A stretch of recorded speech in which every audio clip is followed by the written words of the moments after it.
Hello friends, welcome to my video. আজকে আমি macaroni pasta recipe দেখাবো। তার জন্য আমি এখানে কড়াই পানি দিয়ে দিলাম। তারপর এখানে 250 গ্রাম পাস্তা নিয়ে নিলাম।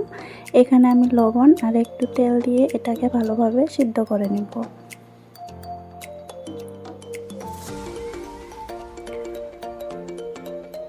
আমি এটাকে সিদ্ধ করে এখন এটাকে একটা স্ট্রেনারে স্ট্রেন করে নেব।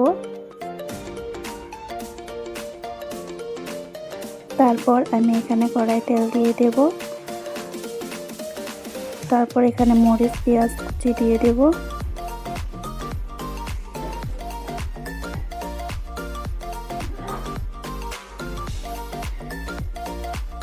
এখন আমি এখানে একটু লবণ আর হলুদ গুঁড়ো দিয়ে ভালোভাবে একটু ভেজে নেব।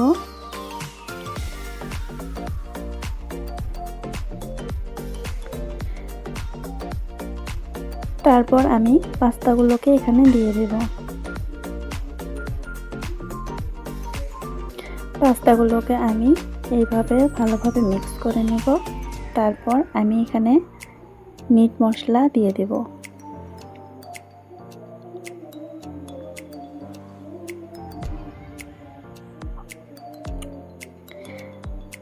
আমি এগুলোকে ভালোভাবে মিক্স করে নিলাম। তারপর আমি এখানে 2টো ডিম দিয়ে দেব।